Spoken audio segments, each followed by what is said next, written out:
UTI के सभी साथियों, राहुल पोल और जोशी, हम तो पुराने दोस्त हैं।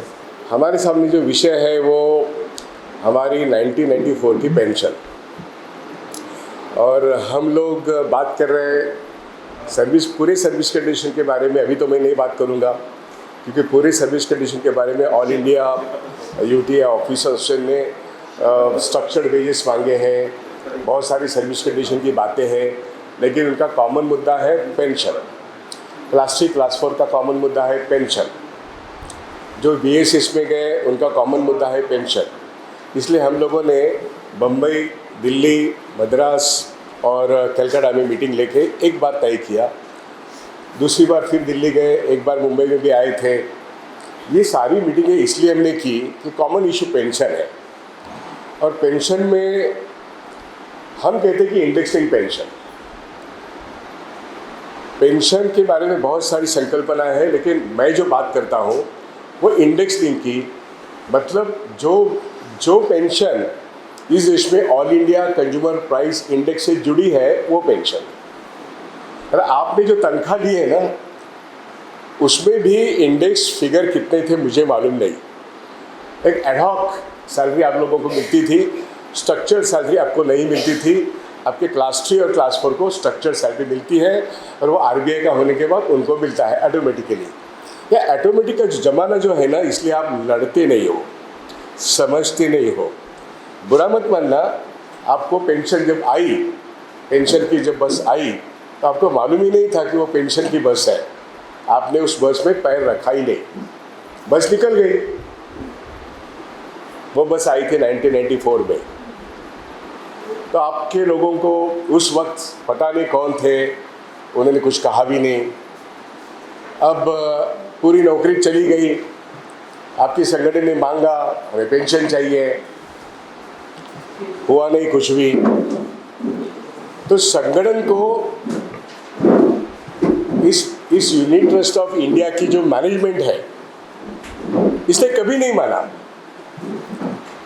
जैसे ऑफिसर एसोसिएशन एक रजिस्टर्ड बॉडी है, but not a recognised body. अब जो आप पहले थे तब भी आप रजिस्टर्ड बॉडी थे, रिकॉग्नाइज्ड बॉडी कभी नहीं थे। क्लास 3 और क्लास 4 के बारे में वो रजिस्टर्ड भी है, रिकॉग्नाइज्ड भी है, लेकिन माफ़ कीजिएगा दिमाग से नहीं काम करते। इसलिए उन लोगों में से भी पता नहीं आप में से कोई क्लास 3 क्लास 4 है या नहीं। होना चाहिए, होना चाहिए, होना चाहिए, क्योंकि आप है, आप क्लास 3 क्लास 4 है। क्लास 3, तो क्लास 3 में होने के बावजूद आपको पेंशन नहीं मिली है। I blame your leadership and to you also. Pension मेरा हक है, ये हम चिल्लाते रहे दुनिया भर, और वो बस आपके सामने से आके निकल गई। आप उस बस में, उस ट्रेन में चढ़े नहीं, तो वापस कैसे आएगी बस? वो तो वन वे ट्रैफिक था ना। 1994 की पेंशन इस यूनिट ट्रस्ट ऑफ इंडिया में, रिजर्व बैंक ऑफ इंडिया में पहले आई, बाद में आपके पास आई, और फिर आप सब लोगों के पास एक ऑप्शन पूछा गया। आपने कहा मालूम नहीं, आपके पास ऑप्शन किसी ने बोला भी नहीं, आपने पूछा भी नहीं, किसी ने कहा भी नहीं। तो इसलिए मैं ब्लेम करता हूँ उस वक्त की लीडरशिप को और आपको भी। गलती तो दोनों तरफ से हो गई, आपकी तरफ से हुई, आपके लीडर्स की तरफ से हुई। ऑफिसर्स की तो कोई यूनियन भी नहीं थी, नहीं थी। शायद 11-12 में ये लोग मेरे पास आए, लेकिन फिर चले गए। ठीक है, कोई और कारण होगा। फिर 1.5 साल पहले आए। तो सवाल ऐसा है, आप तो रिटायर भी हो चुके, लेकिन इस संगठन ने ये सवाल कोर्ट में लिया। कोर्ट में कहा yes there is a point. Government को रेफर किया कोर्ट ने, मतलब मिनिस्ट्री ऑफ फाइनेंस को रेफर किया। मिनिस्ट्री ऑफ फाइनेंस ने क्या किया, उस वक्त एक 2015-16 के दरमियान हमारे जोशी और ये दोनों जानते हैं, एक मेंबर ऑफ पार्लियामेंट थे, उनका नाम था Dilip Gandhi. Am I right? Dilip Gandhi. He was a member of parliament, but he was also the member of finance committee. तो उनके कारण एक चीज़ हो गई, पता नहीं रिकॉग्निशन क्यों नहीं मिला आपको। पता नहीं मैनेजमेंट आपसे क्यों नहीं बात करती थी, मुझे नहीं मालूम। लेकिन एक बात हो गई, हाईकोर्ट का डिसीजन आने के बाद, गवर्नमेंट के पास हाईकोर्ट ने रेफर करने के बाद गवर्नमेंट ने कहा क्या हमारा एक दीपम नाम का प्लेटफॉर्म है। What is Deepam? What is Deepam? Department of investment and बोलते जाओ, public asset management, public asset management, ये दीपम है। ये गवर्नमेंट का एक प्लेटफॉर्म है जहाँ पे सारे IAS के ऑफिसर्स होते हैं। तो दीपम को रेफर करने के बाद दीपम की एक मीटिंग हो गई मैनेजमेंट के साथ UTI के। अब इन लोगों की कुछ मीटिंग उनके पास हो गई, कुछ नहीं बना। लेकिन हाईकोर्ट में जो इनका रिट पिटिशन था वो तो कानूनन सही था, सही था। लेकिन हाईकोर्ट कभी भी नेगोशिएशन नहीं करता, बेस नेगोशिएशन नहीं करता। और जो ऑलरेडी सेटल्ड है पेंशन रेगुलेशन, उसके बारे में गवर्नमेंट को कहेगा आप इसको इम्प्लीमेंट करो। तो दीपम को उन्होंने बता दिया। हमारी ये सोच है ना कि हाईकोर्ट सब कुछ करता है, सुप्रीम कोर्ट सब कुछ करता है। सुप्रीम कोर्ट कभी भी निगोशिएशन नहीं करता, ना पेंशन, ना वेजेस, ना सर्विस कंडीशन, कुछ नहीं। वो सिर्फ आपके सामने जो कानून का मुद्दा आता है उसका इंटरप्रिटेशन करता है। तो कानून का मुद्दा क्या है? एक तो आपको कलेक्टिव बार्गेनिंग पोजीशन आनी चाहिए, रिकॉग्निशन होनी चाहिए, वो मुद्दा भी वहीं पर डिपम के पास गया। लेकिन मैं जो बात कर रहा हूँ अभी, आपको बाकी के बारे में छोड़ दो, पेंशन की बात करेंगे हम। पेंशन की बात, हाँ, बैंकिंग इंडस्ट्री में 1993 में एक सेटलमेंट हुआ, इंडस्ट्रियल डिस्प्यूट एक्ट 1812 पे में, जिसका I am one of the witness. उस संकल्पना को हमने 88 से लेकर 1993 तक कैनवास किया, लोगों को समझाया और लोगों ने अपनाया नहीं। जैसे आपने वो बस पकड़ी नहीं ना, वैसे बैंकिंग इंडस्ट्री में आप शायद शॉक होगा आपको, 48% लोगों ने, उनके दरवाजे पर बस आई, हमने कहा अरे भाई पेंशन लो, पेंशन लो, अब तो आपका हक बन गया है। नहीं नहीं, हमको नहीं चाहिए, हमको थर्ड बेनिफिट चाहिए। हम कहा हमारा इंटरेस्ट रेट बहुत है भाई, हम अपना RD निकालेंगे, FD निकालेंगे, मार्केट में डालेंगे, हमें पेंशन की जरूरत नहीं। ये बोलने वाले 48% लोग थे। Is it not shocking? ये मैं बात कर रहा हूँ 1993, 94, 95 में, जब मैंने पेंशन ऑप्शन लिख के दिया, क्योंकि मैं उसका निर्माता था। मैं बैंक ऑफ महाराष्ट्र का हूँ। मैं उस वक्त ऑल इंडिया बैंक एम्प्लॉयज का सेंट्रल कमेटी मेंबर था। लेकिन बाद में मैं Maharashtra state bank employees federation का जनरल सेक्रेटरी बना 2004 में, और 2019 तक था। मैं all India bank employees association का सेक्रेटरी बना 2008 में, और 2018 तक मैं वाइस प्रेसिडेंट था। वहाँ के 2 एग्रीमेंट मैंने ऐसे किए थे जिसमें ये जो बस मिस हो गई ना, 48% लोगों ने कहा नहीं चाहिए हमें। उन सारे 48% लोगों के लिए 18 साल वो बस फिर से वापस लाई हमने, जो एग्रीमेंट 2010 साल में हमने किया। 1993 से 2010 तक हमारी अकल घास खाने गई थी। हम सब पढ़े लिखे लोग हैं, ग्रेजुएट है, डबल ग्रेजुएट है, CIBA पार्ट 1, पार्ट 2, क्या नहीं, हम सब कुछ जानते हैं। लेकिन हमको पेंशन ऑप्शन नहीं जानते हम। तो ये हमारी गलती है।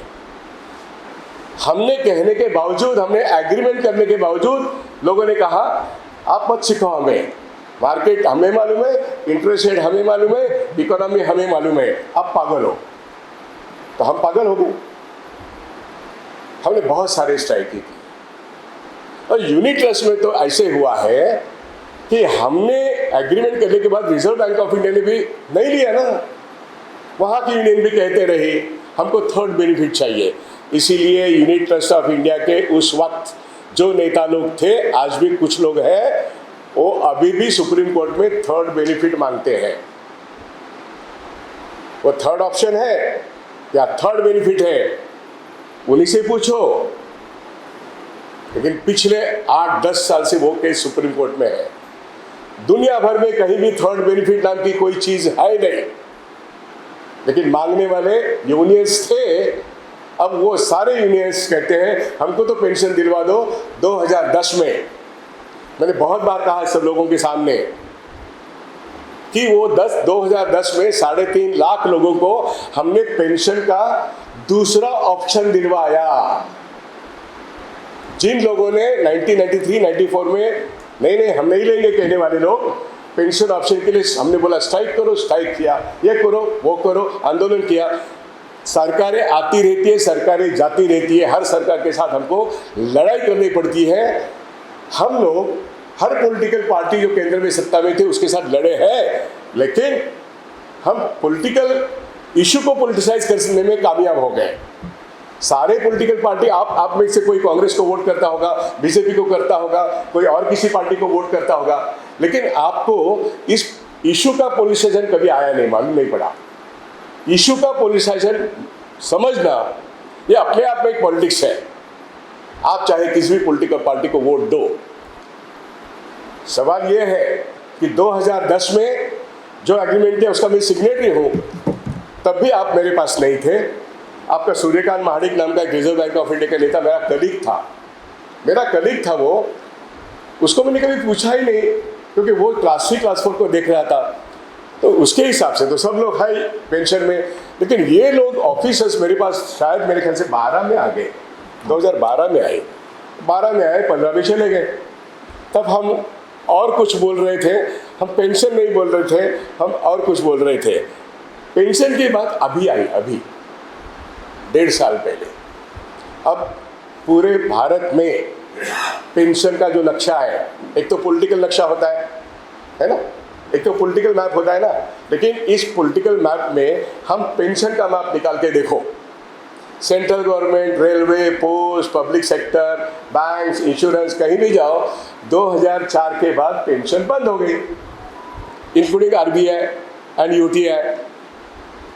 और जो नॉन एनपीएस में आए न्यू पेंशन स्कीम, मतलब वो एक इन्वेस्टमेंट स्कीम है, it is not a pension scheme, it is A investment scheme. तो हम सब लोग फाइनेंशियल सेक्टर के लोग एनपीएस में हैं, और आप अभी सुन रहे हो, आप अभी देख रहे हो कि गवर्नमेंट ऑफ महाराष्ट्र के 17 लाख लोग कह रहे हैं हमें एनपीएस नहीं ओपीएस चाहिए। Railway, post, central government, defence, सब जगह इंक्लूडिंग बैंक्स, हमें एनपीएस नहीं चाहिए, हमें ओपीएस चाहिए। स्ट्राइकें हो रही है, सक्सेस नहीं मिल रहा है, स्ट्राइकें हो रही है, सक्सेस नहीं मिल रहा है। यहाँ पर यूटीआई में आज की मीटिंग के लिए कितनी कोशिशें की गई, मैं तो आपके ग्रुप में कभी कभी देखता हूँ, लेकिन मुझे मिलने वाले लोग जो हैं, वैसे राहुल गांधी बात करता है, जोशी तो बहुत पहले से जानते हैं मुझे, कम से कम 20-25 साल से जानते हैं मुझे, हमारे मित्र हैं वो। मेरा मुद्दा ये है कि अभी सभी को पेंशन अच्छी लगती है, जो आपके हक की बात है। अभी रिटायर होकर भी कुछ साल हो गए, लेकिन एक ही बात अच्छी हो गई, आपके संगठन लोगों ने कहीं ना कहीं कोर्ट में एक एप्लीकेशन दिया है, कहीं पर मैनेजमेंट को लिखा है, कोर्ट में भी केस है, लेकिन मैनेजमेंट कुछ नहीं बोल रही है, कोर्ट हियरिंग नहीं कर रहा है, कोर्ट हियरिंग भी नहीं कर रहा है। इसके लिए इनको 14 साल हो गए, इनकी भी कोई केस है, हम करें तो क्या करें। तो इसलिए हमने सोचा पहले लोगों से बात करें, सर्विस कंडीशन के बारे में आगे लड़ते हैं, पहले पेंशन के लिए लड़ते हैं, क्योंकि हमारी जो उम्र है वो उम्र तो निकल जा रही है। तो इसलिए हमको कहीं ना कहीं सोचना पड़ेगा कि आपके कोर्ट केस है, उसके बारे में तो मैं क्या कहूँ, इनको सोचना पड़ेगा। 14 साल से अगर कोई केस एडमिट होती है, मालूम नहीं मुझे, हियरिंग होता है कि नहीं मालूम नहीं मुझे, आपकी उम्र निकलते जा रही है, उसको रखना है क्या निकालना है, आप तय करो। इनकी केस, मतलब मैं जहाँ पे यूटीआई ऑफिसर का चेयरमैन हूँ, मेरे पास को कोई मतलब नहीं है, लेकिन मैं एक ही बात मानता हूँ, दीपम ने आपका सुना है, DIPAM is a authorise body from the government of India, वो एक अच्छा काम हुआ है। तो दीपम का रेफरेंस देके हमने यूटीआई के मैनेजमेंट को पिछले 1.5 साल से हम कोशिश कर रहे हैं कि इस इशू को कैसे फिर से एक बार उछाला जाए। राइट तो है, कानून से राइट है, because reserve bank of India pension regulation ये एक नोटिफिकेशन है, लेकिन कानूनन नोटिफिकेशन है। उसकी बैकग्राउंड जो है ना, आप देखिए सुनिए, उसकी जो बैकग्राउंड है ना, वो सेंट्रल गवर्नमेंट की जो पेंशन स्कीम है 1186 से जो लागू हो गई है पे कमीशन में, उसकी बैकग्राउंड है। जो इंडेक्स लिंक पेंशन है जो सेंट्रल गवर्नमेंट के पे कमीशन में आ चुकी है, उसी के आधार पर आरबीआई की पेंशन रेगुलेशन है और उसी के आधार पर बैंकों की पेंशन रेगुलेशन है। तो आप यूटीआई आरबीआई का एक हिस्सा है ना, नाबार्ड क्या है, आरबीआई का हिस्सा है ना, आईडीबीआई क्या है, आईडीबीआई का हिस्सा है। अब टेक्निकली क्या है, कानूनन आईडीबीआई का एक्ट है 1964 का, उसमें एक अमेंडमेंट आ गया। कब आया वो? 2002 में आया। सो आईडीबीआई एक्ट इज रिपील्ड, और वो रिपील एक्ट 2005 में है। उसमें क्या लिखा है? Your entire service conditions are protected by whom? By the central government. And there is a solemn assurance. There is a solemn assurance given to the parliamentary committee and headed by, मेरे हिसाब से वो उस वक्त एक CPM के नेता थे, आचार्य, वासुदेव आचार्य। वासुदेव आचार्य वॉज फ्रॉम राज्यसभा, और राज्यसभा की एक कमेटी थी, पार्लियामेंट्री कमेटी को, चाहे वो कमेटी कोई भी हो, कमेटी का पार्लियामेंट जैसा ही एक क्या बोलते हैं उसको, कानूनन रिकॉग्निशन है। तो पार्लियामेंट्री कमेटी को एश्योरेंस दिया जसवंत सिंह साहब ने। उसके बाद किसने दिया? यूपीए गवर्नमेंट आया, उन्होंने दिया। तो government of India, various governments from 2001, 2, 3, 4, 5 IDBI को एश्योरेंस दिया जो सर्विस कंडीशन आर प्रोटेक्टेड। वहाँ तो यूनियन थी, इसलिए वो सब लागू हो गया और आज उनको पेंशन मिलती है। यहाँ पर भी है यूनिट ट्रस्ट ऑफ इंडिया, इसमें एक तब्दीली आ गई, चेंजेस कुछ आ गए। वो मेरे ख्याल से 2002 उसी वक्त जब आईडीबीआई का हुआ, उसी वक्त यूटीआई में भी चेंजेस आ गए, अमेंडमेंट हुआ। आप तो जानते हैं कि यूनिट ट्रस्ट ऑफ इंडिया एक इंडियन ट्रस्ट एक्ट के हिसाब से भारत सरकार की एक संस्था बनी। जब एलआईसी बना, जब बैंकों का नेशनलाइज हुआ, उस यूटीआई भी बनी। अब यूटीआई में जो बदलाव आ गए वो 1964 में जब आईडीबीआई निकली, आप भी एक इन्वेस्टमेंट डिपार्टमेंट थे रिजर्व बैंक ऑफ इंडिया में, आप जानते हैं, आपका इतिहास आप जानते हैं। आप लोग आरबीआई का एक डिपार्टमेंट थे, नाबार्ड एक डिपार्टमेंट था, आईडीबीआई एक डिपार्टमेंट था, यूटीआई एक डिपार्टमेंट था। तो अब आरबीआई के हिस्से हो, और इसलिए आरबीआई में जो भी होता है वो आईडीबीआई में आता है, नाबार्ड में आता है और यूटीआई में आता है। डिफरेंट कानून बनने के बाद भी service conditions, wages and superannuation benefits वो सारे आरबीआई के हिसाब से ही होते हैं। अब 2002 में आईडीबीआई का अमेंडमेंट हुआ और यूटीआई का भी अमेंडमेंट हुआ। तो सोचने वाली बात यह है, यूटीआई में 3 पार्ट हो गए। अब 3 पार्ट कौन से हैं आप जानते हैं, मैं भी जानता हूँ, लेकिन ये बात बहुत अच्छी तरह से सुन लो और ये आप सब लोगों को बताओ कि सूटी नाम की जो चीज़ है, सूटी क्या है आखिर? यूएस 64 का मेरे हिसाब से उस वक्त करीब 1600 करोड़ से भी ज़्यादा था। It was converted as a capital, सूटी। और वो जहाँ तक मैं जानता हूँ, जैसे प्राइवेट सेक्टर बैंकिंग लाइसेंस आ गए मनमोहन सिंह के ज़माने में 1995 में, आईसीसी बैंक आ गई, एचडीएफसी बैंक आ गई, तो आपके यूटीआई ने एक यूटीआई बैंक फ्लोट कर दी। और उस बैंक को हमारे जो पीजे नायक थे, वो जब आपके चेयरमैन थे, उन्होंने उसका एक्सिस बैंक का नाम दे दिया। M I right? Axis bank का नाम दिया। दुनिया भर में एक्सिस बैंक कहीं भी नहीं है, तो उसके नाम का गुडविल है 1600 करोड़। यहाँ इस पॉकेट का पैसा इस पॉकेट में आ गया। सेंट्रल गवर्नमेंट की बॉडी, ये जो ट्रांजैक्शन है ना, आप सभी मार्केट में उस्ताद हो ना, आपने किसी ने सोचा ये कि गवर्नमेंट की ये चालाकी क्या है? एक्सिस बैंक बन गई यूनिट ट्रस्ट ऑफ इंडिया की बैंक को, ये कन्वर्शन हुआ, लेकिन उसमें गुडविल का अमाउंट था 1600 करोड़, ओनरशिप किसकी हो गई? यूटीआई ने फ्लोट किया, लेकिन एक प्राइवेट बैंक बन गया एक्सिस। हमारे राहुल पोल में बात करते हैं कि आपके रहमान कभी बाजार में जाके कहते हैं मैं पब्लिक सेक्टर हूं, कानून के हिसाब से अब प्राइवेट सेक्टर हो, आप तो है फाइनेंस मिनिस्टर के अंडर। Let finance minister Nirmala Sitharaman make a declaration. ये रिकॉर्डिंग हो रहा है। Let finance minister Nirmala Sitharaman declare that UTI AMC is not part of Ministry of Finance. बोलने दो पब्लिकली। मैं तो फाइनेंस मिनिस्टर को चैलेंज दे रहा हूं, रहमान कौन चीज है? लेकिन एज एन ऑर्गेनाइजेशन ये आपको पब्लिकली बोलना पड़ेगा। जो यूटीआई का चेयरमैन आज बोलता है एक जगह प्राइवेट एक जगह पब्लिक, डिसइन्वेस्टमेंट की बात आती थी, I am a private institution, otherwise he is part and parcel of ministry of finance, he is guided by the DFS। Am I right? Yeah, correct. दूध का दूध पानी का पानी हो जाएगा।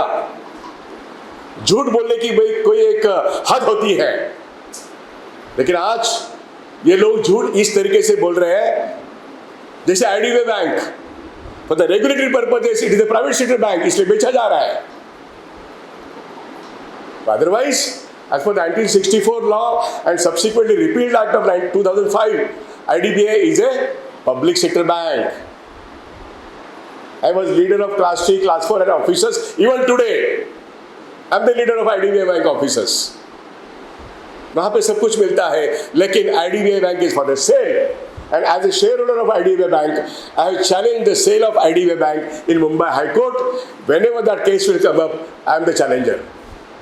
Because I want to oppose the sale of IDBI bank. Now let me understand whether you are opposing sale of UTI. Yeah, sir. We are opposed that time.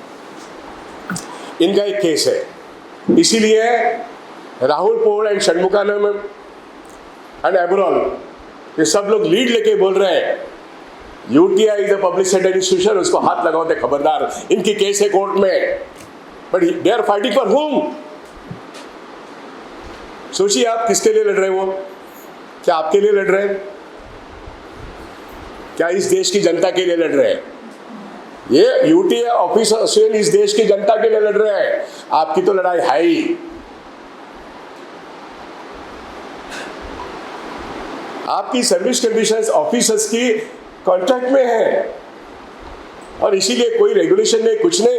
इसलिए वो आदमी आज 4.5 करोड़ की तनख्वाह लेता है और 61 का आदमी 65 तक काम करते रहेगा। कौन पूछने वाला है? पूछ सकता है कानून, लेकिन वो लड़ाई आप नहीं लड़ रहे हो, क्योंकि ये आपके सोच में नहीं है। आपके सोच में आप अपने आईने में जितना दिखता है उतना ही देख रहे हो। आईने में जितना दिखता है, आप जैसे दिखते हो वैसा ही दिखेगा। आपकी सोच बहुत छोटी है। IDBI बैंक वाले लोग, IDBI बैंक जब बेची जा रही तो सामने नहीं आ रहे। मेरी भी रिटायरमेंट हो चुकी है, लेकिन as a share holder of IDBI bank and All India Bank Officers Association, I am challenging the sale of IDBI, and similarly you are also in the court. लेकिन इसकी चर्चा आप लोग नहीं कर रहे हो। ये केस भी दीपम के सामने है, so that is your plus point. आपके सर्विस कंडीशन मैटर्स, आपने चैलेंज किया डिसइन्वेस्टमेंट ऑफ UTI, वो दीपम के सामने है। और VSS के लोग, मुझे तो मालूम है आप लोगों को भगा दिया है, आप लोगों को नौकरी में से भगा दिया गया, इसलिए आप कंटाल के VSS लेके बाहर आ गए। Am I right? Correct sir. मैं जितने लोगों को मिलता हूँ बोलते कि ऐसे टफ सर्विस कंडीशन, अगर आप बम्बई में हो तो आपको आसाम में भेजेंगे, आप आसाम में है तो तुतीकोरिन में भेजेंगे, नहीं तो जम्मू कश्मीर में भेजेंगे, नहीं तो कच्चे से कोहिमा तक भेजेंगे। महिला तो काम नहीं कर सकती ना। इसलिए आपने नौकरी छोड़ दी तो अभी जो पेंशन आपको मिली थी थोड़ी बहुत, जैसे फलान इनको षणमुखानंद को, आपको भी है ना कुछ पेंशन? बिल्कुल नहीं है, आप बिल्कुल नहीं है। इनको कुछ तो पेंशन उन्होंने ऑप्शन दिया था, तो इनको क्या किया इन्होंने, मतलब कुछ लोग यहाँ पर होंगे कि मान लो 2003 में जो कुछ सर्विस रेगुलेशन थे, ले लिया पेंशन। उस पेंशन को यूटीआई एएमसी के बोर्ड ने जो 1994 के रेगुलेशंस है उसको अमेंड कर दिए 2003 में। ये करना ही कानूनन गलत है, क्या है? गलत है। गलत है, कानूनन गलत है। ये किसी भी बैंक में हुआ नहीं है, ये इंश्योरेंस में, नाबार्ड में, आईडीबी में हुआ नहीं है और हो भी नहीं सकता, लेकिन यूटीआई में हुआ है। इसको चैलेंज नहीं किया गया है। Nobody has challenged the amendment of 1994 pension regulations of Unit Trust of India। Challenge करना जरूर है। मैं कहता हूं उस बोर्ड को कोई हक नहीं है। वो डिसीजन जो है ना बोर्ड का 2003 का, वो कोई भी कोर्ट नॉकआउट कर सकता है। और आज तो 2023 खत्म हो गया, तो अब कहां पर है हमारी सोच? हमारे लिए भी नहीं है। मैं पहले हमारे दिमाग ठिकाने पे लाने की कोशिश कर रहा हूं। बुरा मत मानना, अगर मैं कड़वा नहीं बात करूं तो ये मूवमेंट आगे नहीं जाएगी, बिल्कुल नहीं जाएगी। क्योंकि हमने कहा था कि भाई यूटीआई मैनेजमेंट आपके चिट्ठी का जवाब नहीं देती, कोर्ट आपका केस सुनती नहीं है, आप यूनाइटेड नहीं हो।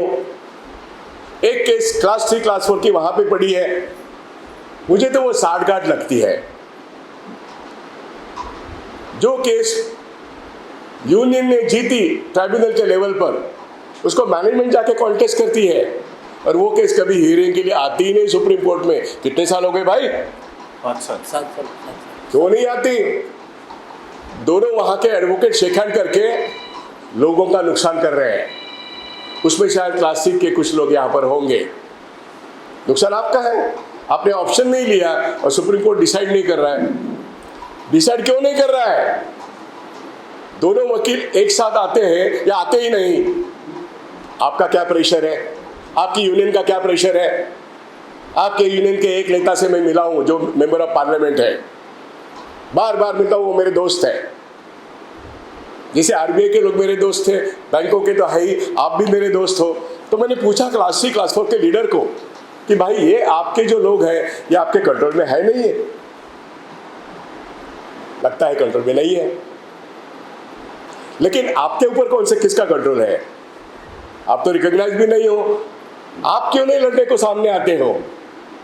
तो सामने आप आने के लिए हमने आपको उकसाया है। मेरा शब्द ध्यान में रखो, हमने आपको प्रोवोक किया है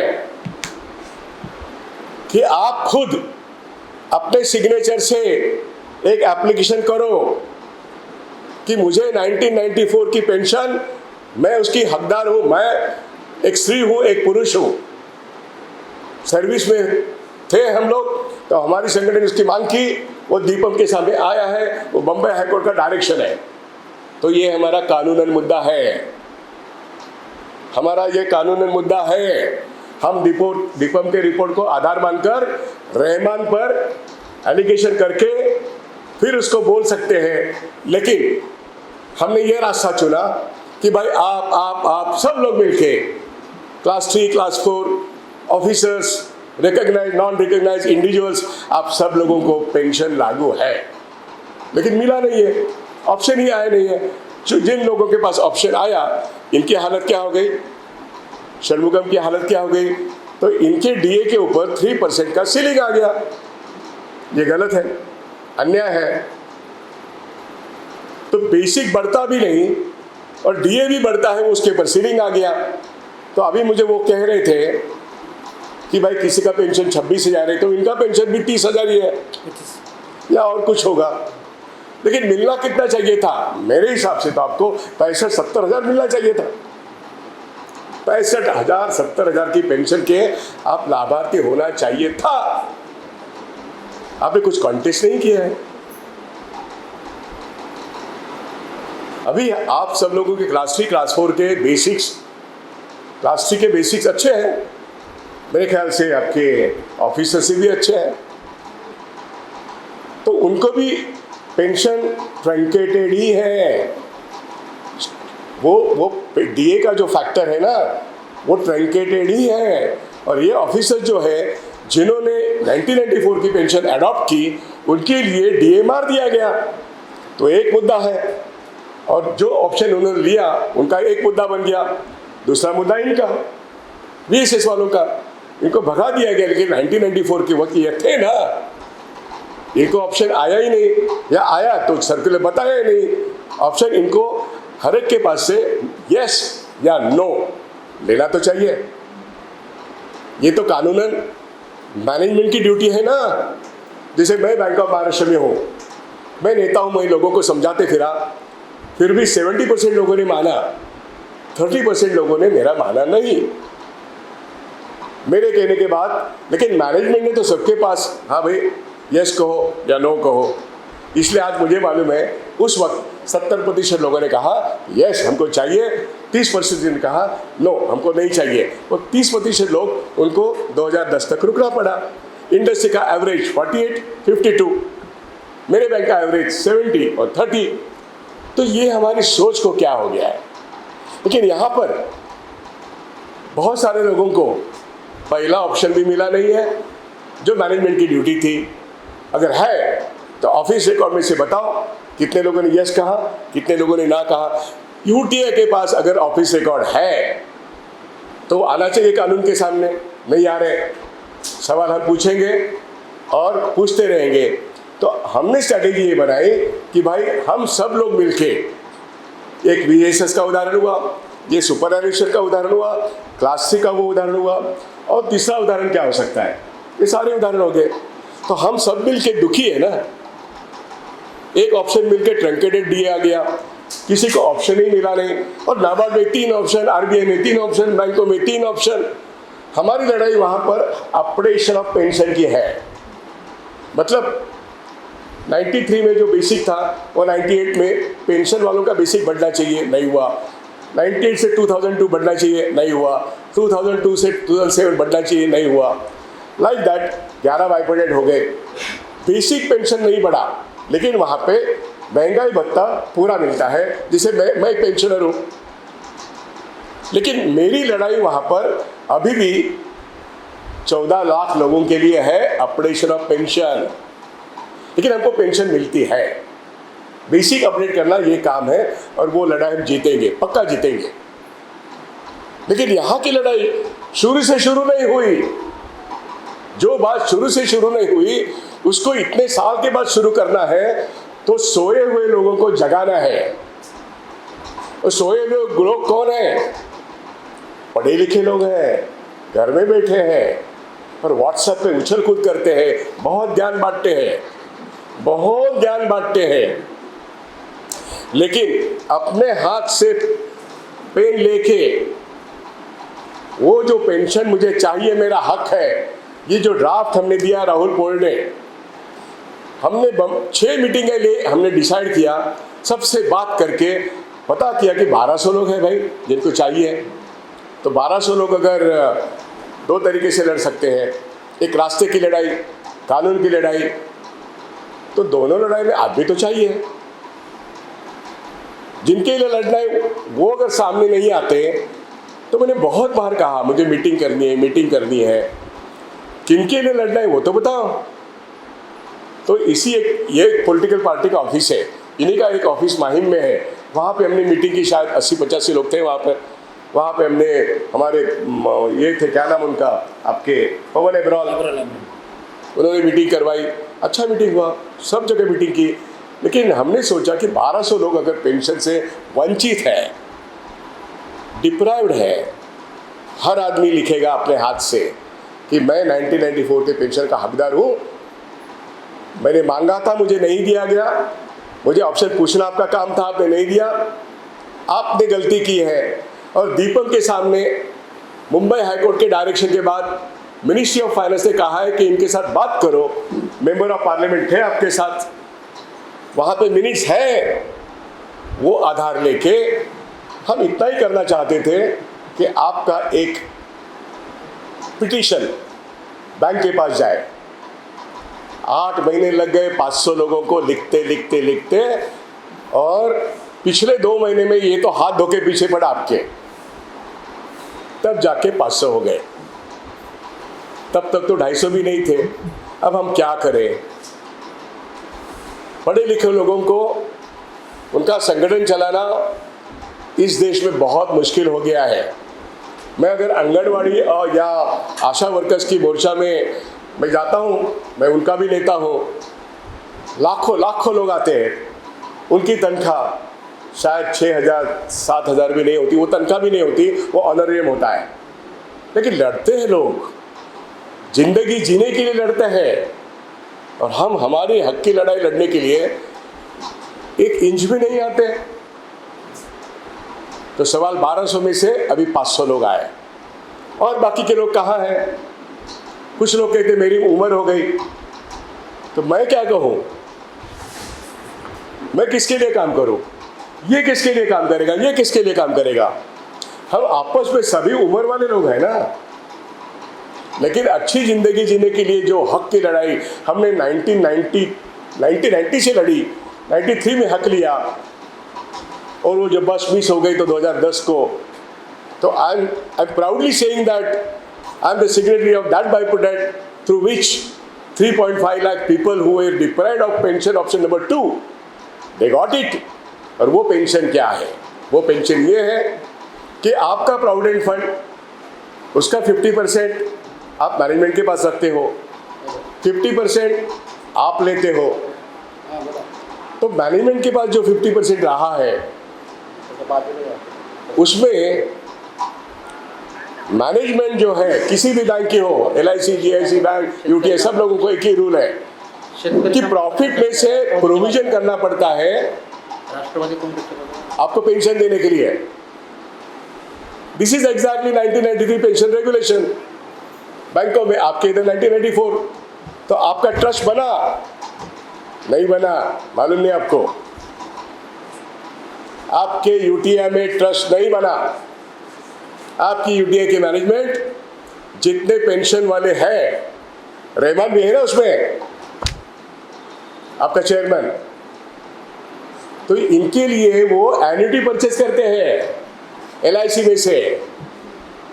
रूल ये था कि हर इंस्टीट्यूशन में एक ट्रस्ट बनाया जाए, जैसे प्रोविडेंट फंड ट्रस्ट होता है, जैसे ग्रेच्युटी ट्रस्ट होता है, वैसे पेंशन ट्रस्ट होना चाहिए। आपका 50% of the provident fund pension trust में चला जाता है, और उस पेंशन ट्रस्ट का कॉर्पस हर साल प्रॉफिट में से आपका जो राइजिंग डीए है उसके लिए प्रोविजन करना पड़ता है। इसके लिए वो रेगुलेशन बनाए हैं, उसको ट्रस्ट डीड भी कहते हैं।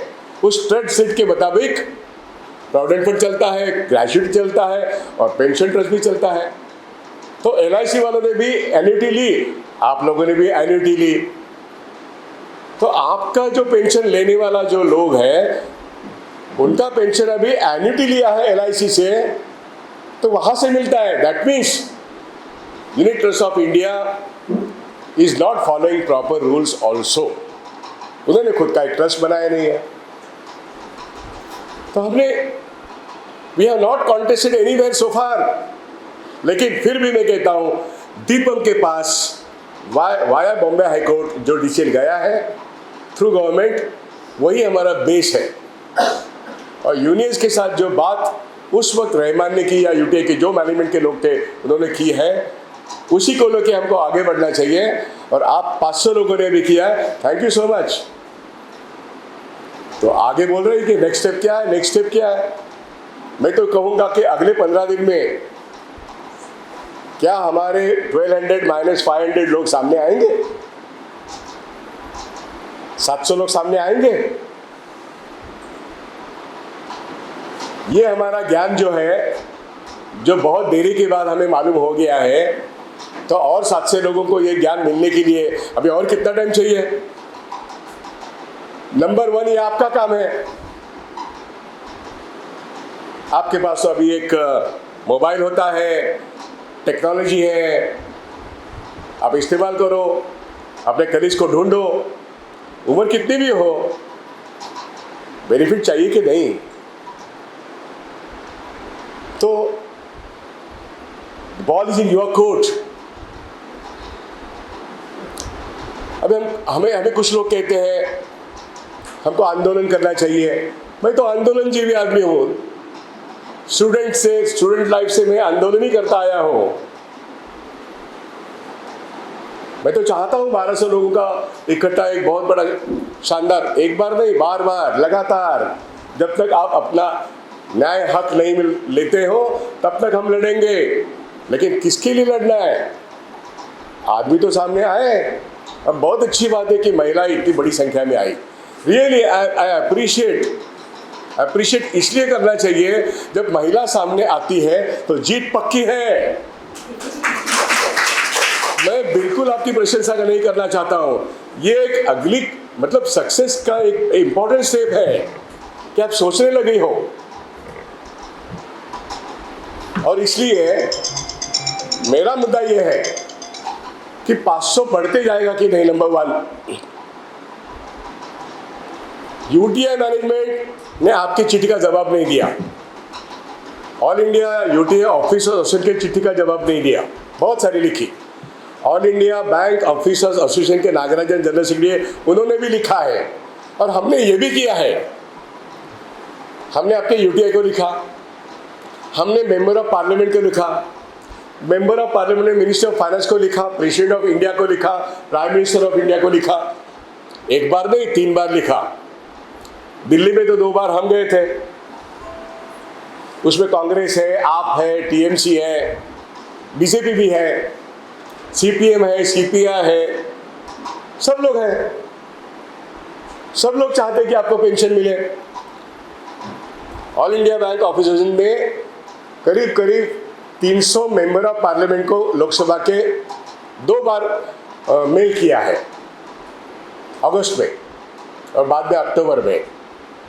लेकिन आपके जो एप्लीकेशन है वो 300 भी नहीं है, अभी 500 हो गए। तो हम ऊपर से कुछ भी करें और आप घर में बैठ के रहे, ये नहीं चलेगा भाई, ये नहीं चलेगा। तो हमारी तरफ से हम सब जगह गए, सब लोग बात किया, मेंबर ऑफ पार्लियामेंट भी बात करने को तैयार है, मिनिस्टर बात करने को तैयार नहीं है, लेकिन चिट्ठी गई है। तो फिर आगे क्या करें? हमारी तरफ से ये 500 के 1200 बन सकते हैं कि नंबर 1, ये आपका काम है। और मैं फिर बार बार कह रहा हूँ, अगर पेंशन के मुद्दे को आगे ले जाना है तो सुप्रीम कोर्ट के केस वो क्लास 3 क्लास 4 की है, हमें कोई बाधा नहीं। हम और एक केस कर सकते हैं, वो अलग केस है। अगर इस रहमान को 2003 की अभी इन्होंने पढ़ के बताया, यही तो लिंक है। ये डॉक्यूमेंट शेयर होल्डर की मीटिंग का है। एक प्राइवेट सेक्टर यूनिट, उसका सीईओ अपनी रिटायरमेंट बढ़ा के लेता है, रिटायरमेंट की एज 61 होने के बावजूद, लेकिन उसकी पेंशन और उसकी तनख्वाह, all these are the questionable items. He cannot be above you, he cannot be above the law. ये सिर्फ लॉ इंस्टीट्यूशन सुन सकता है। आप समझ गए होंगे मैं क्या कह रहा हूं। इन मुद्दों को कभी चैलेंज नहीं किया गया है। शेयर होल्डर की मीटिंग में होंगे तो षणमुखानंद और ये क्या कह रहे हैं मैं भी करूंगा, मैं जाऊंगा वहां पे। पिछली बार गया था, एक सवाल पूछने से सब लोग थरथरा गए थे। एक ही सवाल पूछा था। इसलिए सर आप वीसी करते हो? फिजिकल मीटिंग नहीं करते, वीसी से करते थ्रू। और उसके बाद उन्होंने वीसी चालू किया, फिजिकल मीटिंग नहीं करते, क्योंकि कानून में परमिशन है, वो कानून सही है, तो इसलिए वो वीसी करते, फिजिकल मीटिंग नहीं करते। लेकिन हमको कानूनन इसको रहमान की सैलरी और जिनको फुल पेंशन मिलती है, हमें क्यों नहीं मिलती? ये सवाल है। इक्वल पे इक्वल वर्क वाला वही सवाल है। समान वेतनाला समान वेतन हा प्रश्न अत्यंत महत्त्वाचा आहे। जो मराठी जानते उनको वो समझ में आया होगा। समान कामाला समान वेतन, तसंच पेन्शन आहे. तुम्हाला समान वेतन पण नहीं है आणि पेंशन पण नहीं है. So where do we stand? तभी क्लास 3 क्लास 4 का केस जो है उसे हमारा कुछ बनना नहीं है और बिगड़ना नहीं है, लेकिन हम लोग एज इंडिविजुअल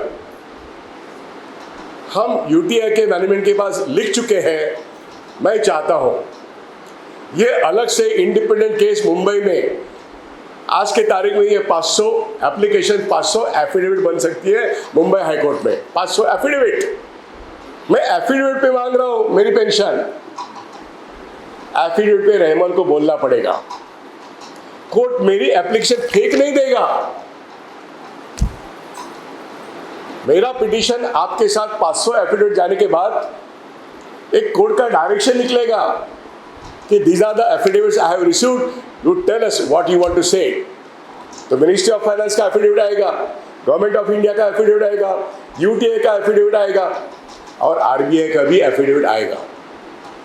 हम सभी को पार्टी करेंगे. लेकिन शायद आपके सोच में ये नहीं है, शायद आपके सोच में ये नहीं है. कुछ लोग कह रहे हैं कि ऑलरेडी इतना सारा केसेस वहाँ पे पेंडिंग है, तो इस केस में क्या होने वाला है. तो कुछ नहीं होगा, ये हमारी मानसिकता है. लेकिन ये केस और आपके पेंडिंग केस, इसमें जमीन और आसमान का फर्क है. आप समझते होंगे कि मैं क्या कह रहा हूँ.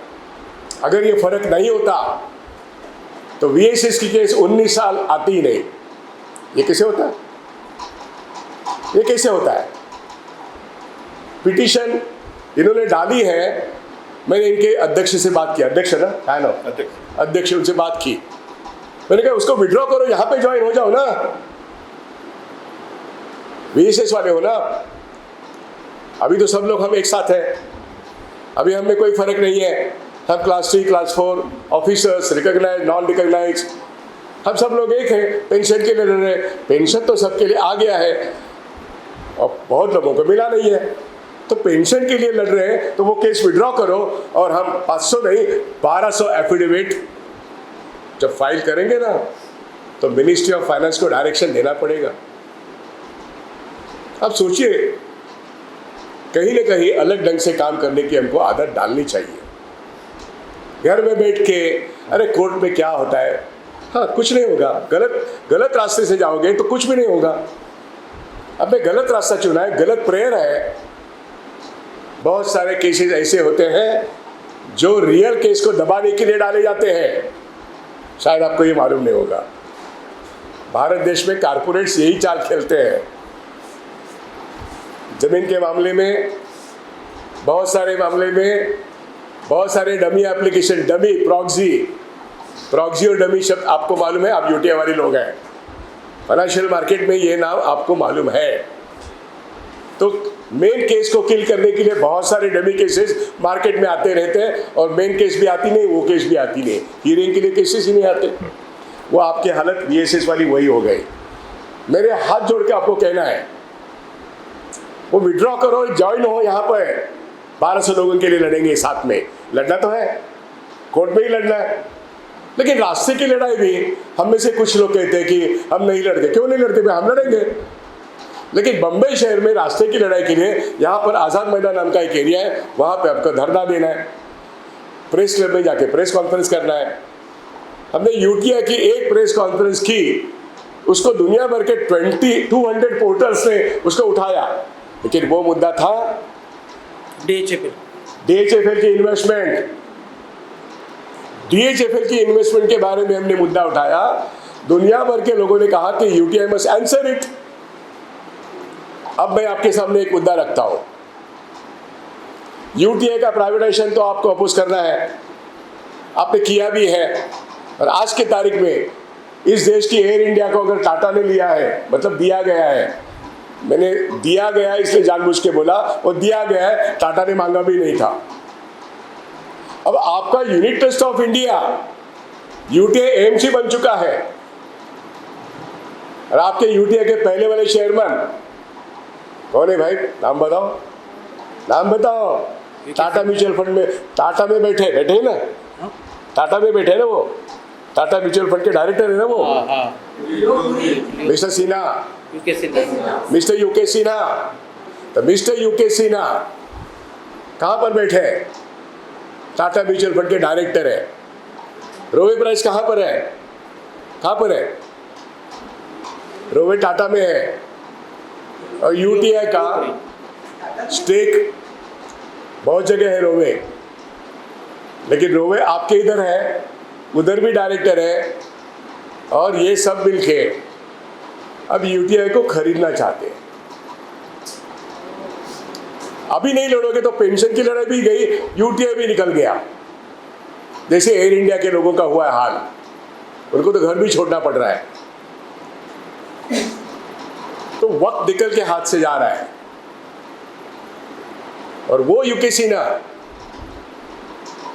जो आपका चेयरमैन था, वो यूके सिन्हा आपकी जो स्टाफ हाउसिंग कॉलोनी है ओशिवरा में 10,000 स्क्वायर मीटर की जगह जो भाड़ा इसके आपने परचेज किया 30 साल के लिए पैसा देके, वो सारे कागज मेरे पास है। 30 साल का लीज, और आपने हाउसिंग सोसाइटी के लिए बहुत सारे लोग हैं, आपके बहुत सारे लोग हैं, क्लास 3 क्लास 4 ऑफिसर एग्जीक्यूटिव्स, लेकिन आप हाउसिंग क्वार्टर्स के लिए वो जगह ले सकते हो, लेकिन आप जैसे हाउसिंग लोग के आप घर बना सकते हो, इसके काम के लिए वो जगह नहीं है। माडा यूटीआई को उसके लिए परमिशन नहीं देती है और माडा ने वो देने के बाद ऑब्जेक्शन उठाया है, क्योंकि आपने स्टाफ क्वार्टर्स नहीं बनाए, आपने कोऑपरेटिव हाउसिंग सोसाइटी बनाई है, किसी एक डेवलपर को अपॉइंट किया है और डेवलपर के साथ उस सोसाइटी ने एग्रीमेंट किया है और वो डेवलपर आपको कुछ पैसे देके दूसरा व्यवहार करता है। मेरे मालूमात के कारण मैं जानता हूं कि वो अरेस्ट हो गया है। ईडी ने अरेस्ट किया। Am I right? Yes yes. वो ही इज अरेस्टेड और म्हाडा आपकी वो जगह 30 साल पूरे हो गए इसलिए वापस मांग रही, नहीं उसके पहले ही वापस मांग रही है। तो क्या आप सबकी तरफ से ये मुंबई हाई कोर्ट में अगर हम रिट पिटिशन डालते हैं, it is a criminal offence.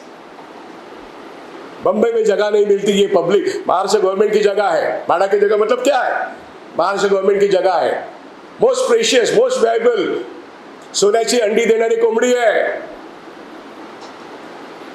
Golden goods. MHADA वापस मांग रही है और इस मुद्दे पर एक बिल्डर आपका डेवलपर अरेस्ट हो चुका है। क्या यह मुद्दा प्रेस कॉन्फ्रेंस का हो सकता है कि नहीं हो सकता है? 100% होना चाहिए। अगर आप साथ हैं तो मैं करूंगा। लड़ना है तो किसके लिए लड़ना है? आपके लिए लड़ना है? नहीं, देश की जनता के लिए लड़ना है। इस मुंबई शहर की जमीन लोगों के घर के लिए नहीं मिलती और यूटीआई का अभी का मैनेजमेंट इंक्लूडिंग यूके सिन्हा और यहाँ की अथॉरिटीज अभी भी उस जगह पर कब्जा करके बैठी है और वो सोसाइटी अभी भी इंटैक्ट है वो जगह लेने के लिए, जबकि हम जानते कि वो फ्रॉड है। इसे फ्रॉड, क्या हम इस फ्रॉड के लिए इस व्यवस्था को, यूटीआई के एएमसी के व्यवस्थापन को हम जिम्मेदार ठहराएंगे कि नहीं? और हम म्हाडा को सवाल पूछेंगे कि म्हाडा जवाब दो। हम कोर्ट में जाके पूछेंगे कि भाई यहाँ पे पेंशन नहीं मिल रही है, यहाँ पे सर्विस कंडीशन सेटल नहीं हो रहा है, क्लास 3 हो क्लास 4 हो ऑफिसर हो, कुछ नहीं हो रहा है और यूटीआई बेची जा रही है और ये जमीन बम्बई की 10,000 स्क्वायर मीटर हड़प की जा रही है। जवाब दो वाला स्टांस, वो एग्रेशन आपके दिमाग में है तो हम आंदोलन करेंगे। सिर्फ आपके पेंशन के ऊपर आंदोलन कोई नहीं हो सकता। आपको किसी की सिंपैथी नहीं है, बैंक वालों के लिए, गवर्नमेंट एम्प्लॉय के लिए किसी की सिंपैथी नहीं है, क्योंकि आम आदमी के लिए राशन भी नहीं मिलता है, नौकरी नहीं मिलती। तो जो लोग कहते हैं हमारे पेंशन के लिए आंदोलन करें, बिल्कुल मत करो, लेकिन पेंशन नहीं देने वालों के खिलाफ आंदोलन करो, तब पेंशन मिलेगी। बात समझने की कोशिश करो। पेंशन के लिए लड़ेंगे, वेजेस के लिए लड़ेंगे, हक के लिए लड़ेंगे, वहां पे गेट मीटिंग करेंगे, धरना भी करेंगे। हम तो डरने वाले है ही नहीं, लेकिन मुद्दे की लड़ाई करेंगे। कोई बोलेगा फास्ट एंड टू डेथ करो, अरे क्यों मरेंगे भाई, किसके लिए मरेंगे? किसको मरना है बोलो? मैं मरूंगा तो देश के लिए मरूंगा, किसी आलतू फालतू चीज के लिए नहीं मरूंगा। सीधी बात है। हम इश्यू का पोलिटिसाइज करना जानते हैं। हम किसी एक पॉलिटिकल पार्टी का पॉइंट ऑफ व्यू लेकर लड़ना नहीं जानते, हम सबका पॉइंट ऑफ व्यू लेके सबके लिए लड़ना जानते हैं। और इसलिए जिसके खिलाफ लड़ना है ना, वो सोचेगा आपका सुने या ना सुने। अब तक उन्होंने सुना नहीं, क्योंकि आपका सुनने लायक कुछ भी नहीं था। अब सुनने लायक कुछ करना है तो आज की बात करो। नंबर 1, 500 के 1200 बनाओ, ये चैलेंज आपको है, ये चैलेंज आपको है। 500 के 1200 बनाओ। दूसरी बात, मेरा मन कहता है कि वो इतने सारे एफिडेविट्स, मैंने मेरे एडवोकेट भावेश वर्मा से बात की, उसने मैंने पूछा भी उनको कि ये can it be called as it is too late? It is not too little, but can it be called as too late? He said, why? Your organization has claimed it. DIPAM has recorded it. Mumbai High Court has directed it. Ministry of Finance has directed to DIPAM. So where is the question? You have to demand what DIPAM has said so. UTI management has not given it to you. So now each individually saying, I am deprived of my rightful claim of pension. What is that pension? 1994 pension and not 2003 pension. Pension में जो knockout हो गए वो BSS वाले, DA में knockout हो गए 2003 में, और उनको पेंशन की ऑप्शन 2nd और 3rd कुछ भी नहीं मिली, तो हम सब लोग नॉकआउट हो गए। तो हमारी बस जो मिस हो गई, जो ट्रेन हमारी मिस हो गई, अब शायद central railway, harbour railway, western railway से आई, एक ट्रेन मिस हो गई, दूसरी ट्रेन आती है, लेकिन ये यहाँ पे पेंशन की डेट्स यूटीआई में आती ही नहीं है। तो ये ट्रेन लाने के लिए हम रास्ते की लड़ाई लड़ेंगे, लेकिन बीकेसी में लड़ना तो हमें जाना पड़ेगा। मेरे दिमाग में है, आप 500 लोग भी एक साथ आ जाओ, अपने फैमिली मेंबर्स को साथ में लेके आओ, हाथ में प्लेकार्ड पकड़ो। पूरी मीडिया आज एक है, लेकिन पूरी मीडिया वहाँ पर आएगी, पूछेगी भाई इतने पढ़े लिखे लोग अपने बीवी बच्चों के साथ क्यों आए भाई? क्या ये यूटीआई क्या कर रहा है? एक ज़माने में फेरवानी नाम का आदमी था, उसने तो सुसाइड ही कर दिया ना। लोगों को वो आज याद है, अभी रहमान याद आ जाएगा सबको। ऐसा कुछ आंदोलन करेंगे क्या? ऐसा कुछ करेंगे क्या? 500 लोगों की फैमिलीज एक साथ लाके हम सिर्फ फुटपाथ पर से चलते जाएंगे, कोई परमिशन की जरूरत नहीं। मैं बम्बई के पुलिस कमिश्नर से बात कर लूंगा, मुझे मालूम है कौन है, जानता हूँ अच्छी तरह से, हमारे रिश्ते बहुत अच्छे हैं, मेरा कोई दुश्मन नहीं है, रहमान भी मेरा दुश्मन नहीं है। रहमान कानून हाथ में लेता है तो फिर हम बिना कानून हाथ में लिए हम शांति से फुटपाथ से चले जाएंगे। हाथ में प्लेकार्ड होगा, प्लेकार्ड बात करेगा, कैमरा बात करेगा, हमारा व्हाट्सएप बात करेगा, हमारा मोबाइल बात करेगा, दुनिया भर जाएगी news. Unit trust of India का मार्केट में क्या हैसियत है ना, वो पता चलेगी। अब समझ गए मैं क्या कह रहा हूँ?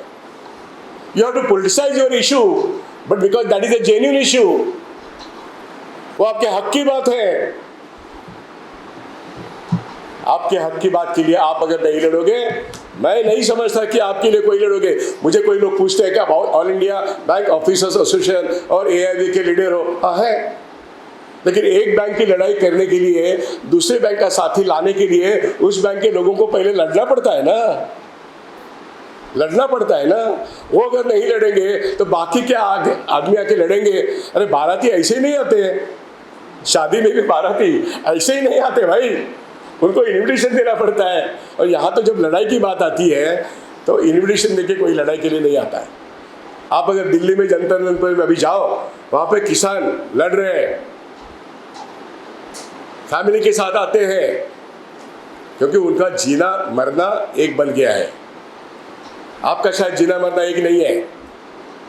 हम सब भरे पेट के लोग हैं, ये दुनिया सोचती है हमारे लिए, इसलिए लड़ना है तो लोगों को मालूम होना चाहिए, मैनेजमेंट को भी मालूम होना चाहिए, मीडिया को भी मालूम होना चाहिए, यहाँ पे कुछ तो अन्याय हुआ है, इसलिए लोग फैमिली के साथ फुटपाथ से चल रहे हैं। हाथों में प्लेकार्ड लेके चल रहे हैं, लेकिन हमें प्लेकार्ड लेने को शर्म आती है, तो हम क्या करें? तो आईना देखना बंद करो, आईने में अपना मुखड़ा देखना बंद करो, घर में बैठ के रहो। अब तक जो गलती की है, उस गलती से हम इतने परेशान हैं, उस गलती से बाहर आना है। तो आप पूछे नेक्स्ट स्टेप क्या?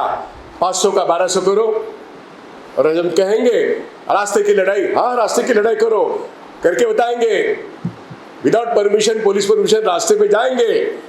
मैं कामगार भवन के सामने आपकी मीटिंग अरेंज कर सकता हूँ, पुलिस परमिशन साथ आएगी, नहीं तो आज़ाद मैदान में जाना पड़ेगा। लेकिन आज़ाद मैदान से अच्छा हम वहाँ पे जा सकते हैं। लेकिन पहले 1200, वो किशोर कुमार का गाना है ना, मेरा पैसा है ना, पहले जो 4 आना, वो गाना, पहले 1200 आंदोलन करना है ना, पहले मुखड़े दिखाओ भाई। नहीं तो मुझे सजेशन है कि ऑल इंडिया मीटिंग करो। मैंने उनको कहा भाई रिकॉर्ड करो, वीडियो करो, बाद में भेजो ना। Why you want to make live?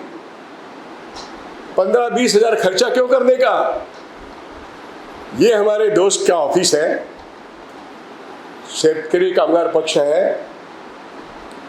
मैं इस पार्टी का नहीं हूँ, लेकिन आना जाना मीटिंग करते वक्त बहुत बार मीटिंग करता हूँ, तो यहाँ पे मुझे पैसा नहीं लेते कोई। ऐसे बम्बई में 10 जगह है, लेकिन आदमी हो तो मिलेगा। 10 जगह है जहाँ पे मुझसे कोई एक पैसा नहीं लेगा, पिछली बार भी नहीं लिया। इसको मूवमेंट कहते हैं, इसमें इसको हमारी क्रेडिबिलिटी है। लेकिन हमारे लोग हमारे साथ में होना चाहिए, वो अगर नहीं तो क्या खाक हमारी क्रेडिबिलिटी है?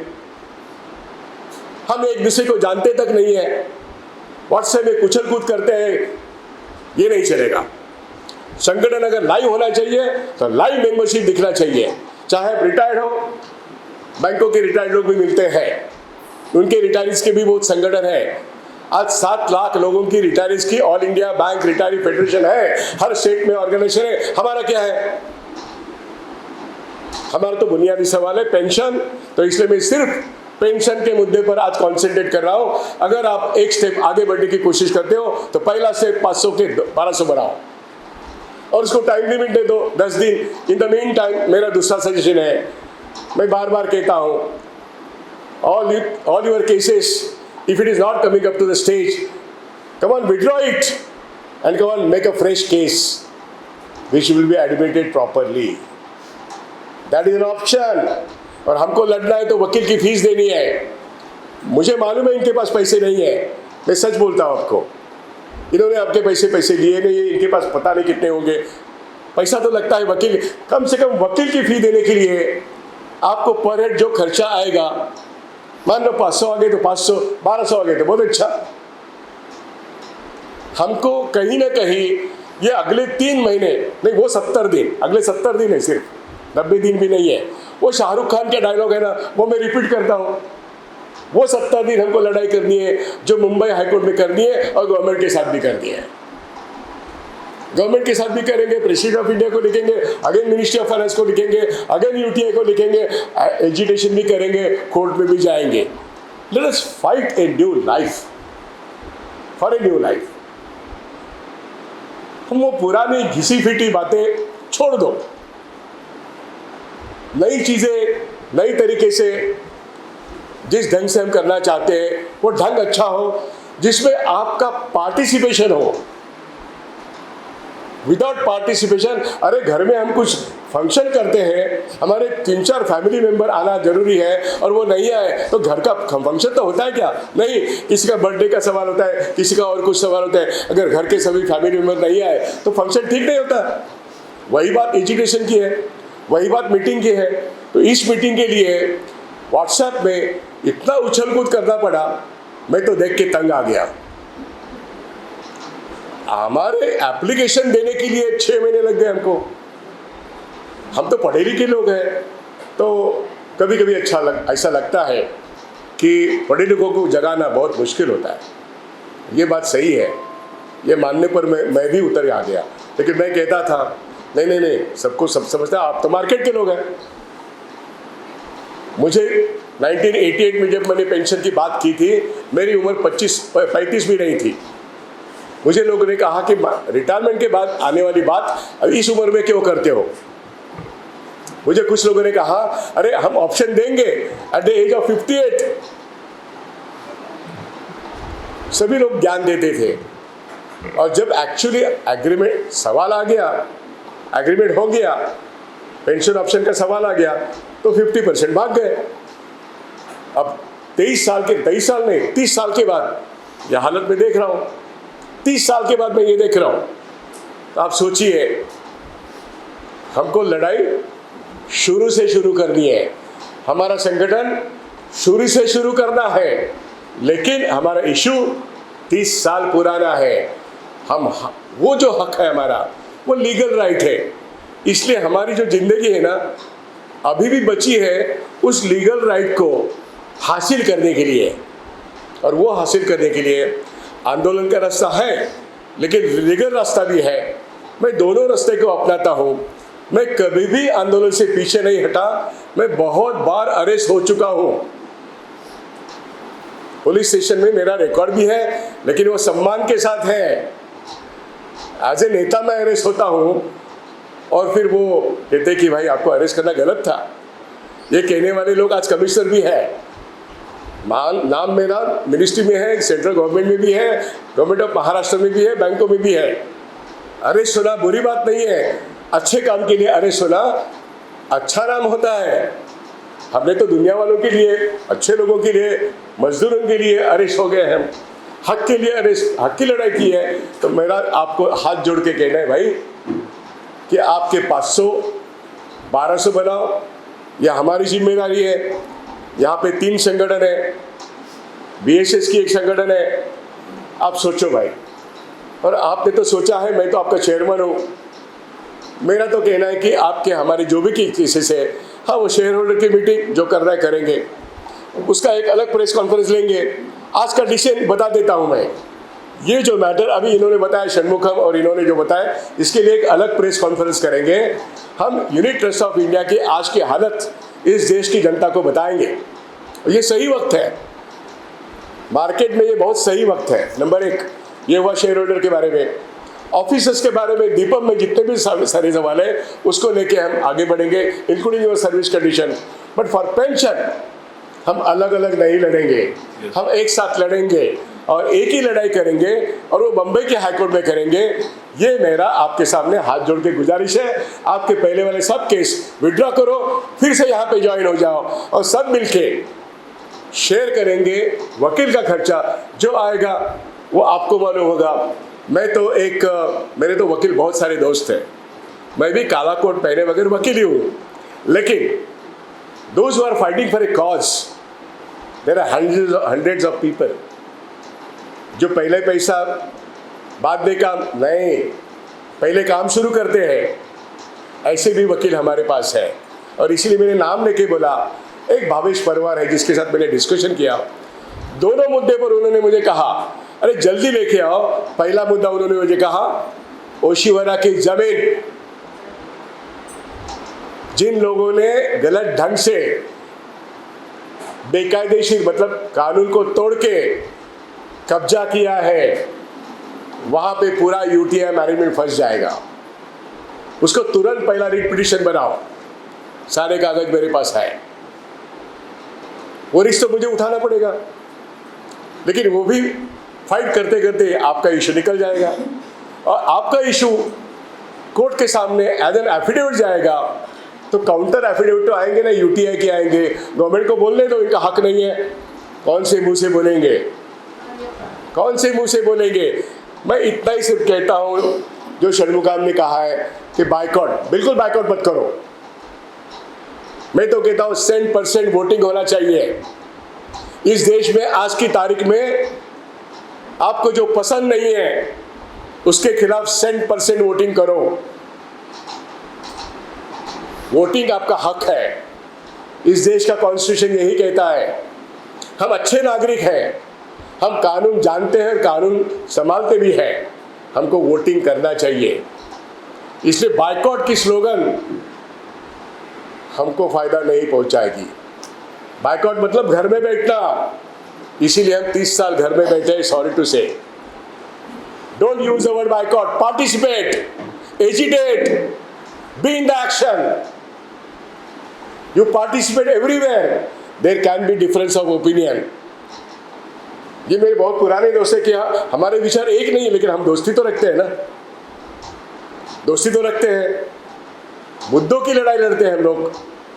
तो यहाँ पर मैं अब सब लोगों को यही कह रहा हूँ, हमारा एक स्ट्रगल कमेटी है and we are fighting for pension for all, nobody should be excluded. सबको हक दिया है गवर्नमेंट ऑफ इंडिया ने थ्रू रिजर्व बैंक, और बैंकिंग में जो एग्रीमेंट किया 1993 में उसका मैं विटनेस हूँ। 2010 में 3.5 लाख लोगों को पेंशन दिलवाया, उसका मैं मतलब सिग्नेटरी हूँ पूरा इंडस्ट्री के लिए। और मुझे दुख होता है कि यूटीआई के 1200 लोगों को पेंशन नहीं है, बहुत बुरी बात है।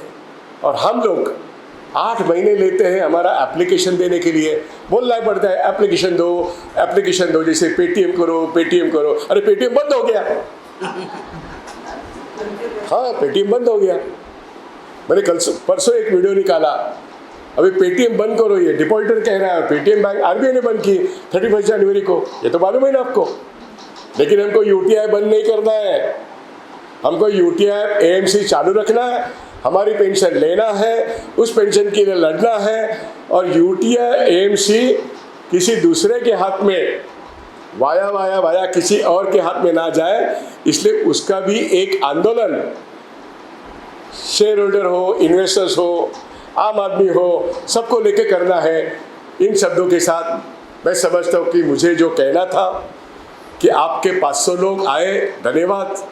500 लोगों की लड़ाई आगे तेज करने के लिए 500 के 12 से करो, और 10 दिन के अंदर कोर्ट में अगर हम जाते हैं तो आप इनको ऑथराइज करो, आप सब लोग मिलके इनके ऑथराइज करो, या आपकी ऑल इंडिया मीटिंग बुलाओ और ऑल इंडिया के लोगों से एक अथॉरिटी ले लो और फिर कोर्ट में जाओ। और रास्ते की लड़ाई जो है बीकेसी में करने की लड़ाई है, आज़ाद मैदान में करने की लड़ाई है, उसका प्लान ऑफिस बेरर में तय करो। जो कुछ तय होगा रैशनल थिंकिंग से वो हम करेंगे। आप आगे आओगे, आपको जीत मिलेगी। मराठी में एक कहावत है, कहावत मतलब हम कहते ही है, हम लड़ेंगे और हम जीतने के लिए लड़ेंगे। ये हमारी स्लोगन है, हम लड़ेंगे और हम जीतने के लिए लड़ेंगे। बस आपको यही करना है कि हम जीतने के लिए लड़ना है।